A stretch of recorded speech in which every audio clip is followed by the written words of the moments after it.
ప్రజలారా, ఈరోజు liberation Congress party MLA అభ్యర్థిగా నందికొట్కూరు అసెంబ్లీ నియోజకవర్గం నుండి బరిలోకి దిగి నేను మీ ముందుకు రావడం జరిగింది.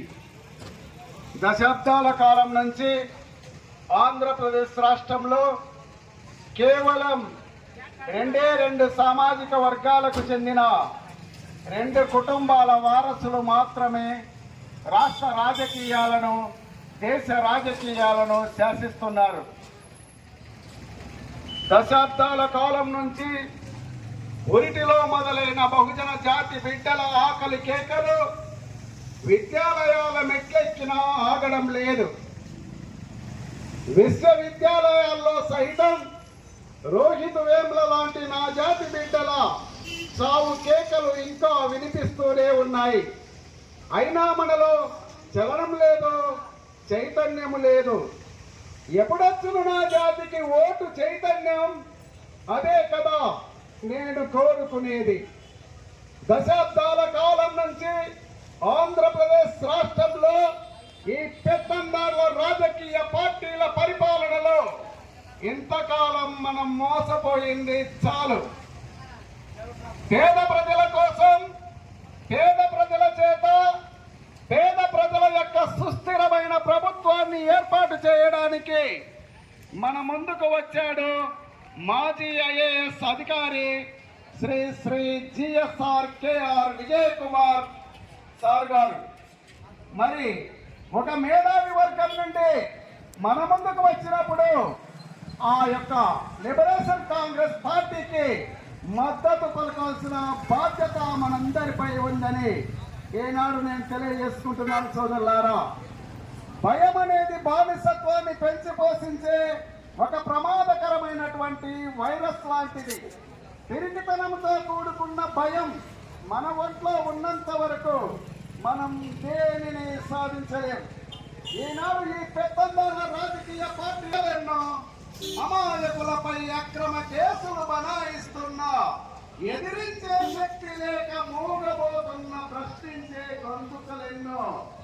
అందుకే ఈరోజు ఆంధ్రప్రదేశ్ రాష్ట్రంలో పేద ప్రజల పక్షాన ప్రశ్నించడానికి మాజీ ఐఏఎస్ అధికారి CSR KR Vijay Kumar sir గారు ప్రజాకోర్టులో పేద ప్రజల పక్షాన ప్రశ్నించే గొంతుకై పేదరిక నిర్మూలనే లక్ష్యంగా, భారత రాజ్యాంగ పరిరక్షణే ధ్యేయంగా ఫిబ్రవరి 14వ తారీఖున ఆంధ్రప్రదేశ్ రాష్ట్రంలో లిబరేషన్ కాంగ్రెస్ పార్టీని స్థాపించి భావితరాల భవిష్యత్తు కోసం భావి గుర్తుకే అంటూ మనోటు అంటూ మన ముందుకు వచ్చాడు.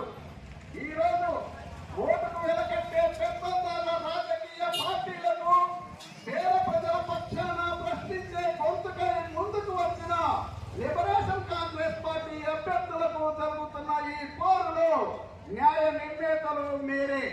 గెలుపు ఓటములను నిర్ణయించాల్సిన నిర్ణయాధికారం మీ చేతుల్లోనే ఉంది.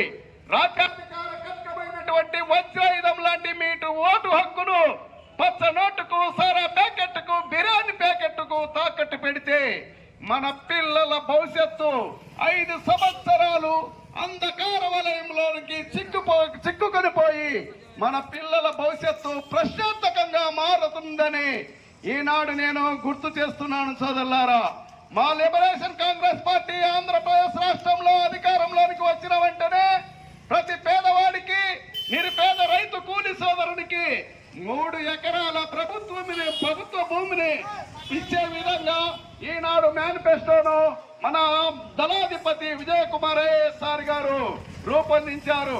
ప్రతి కుటుంబంలో 2 పెన్షన్ పథకానికి ఒక్కొక్కరికి 4,000 రూపాయలు ఇచ్చే విధంగా, అదే విధంగా ఒంటరి మహిళకు కూడా పెన్షన్ పథకానికి శ్రీకారం చుట్టారు Shri GSR KR Vijay Kumar IAS గారు.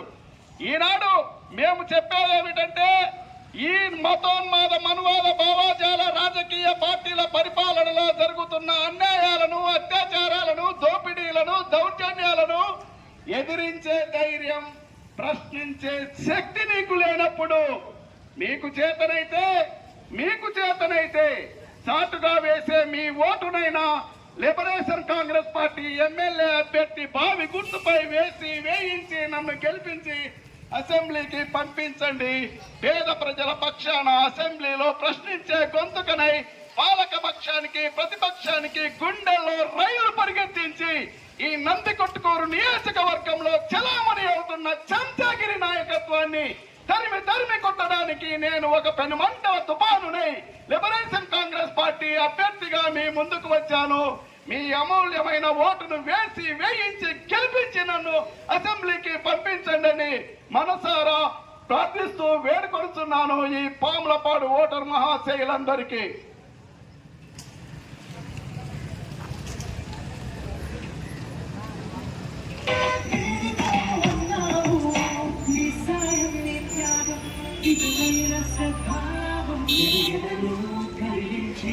ఉదయించిన సూర్యుడా సాధించావు విజయ పథం, సాధిస్తావు భవిష్యరథం, సాధించావు విజయ పథం, సాధిస్తావు భవిష్యరథం.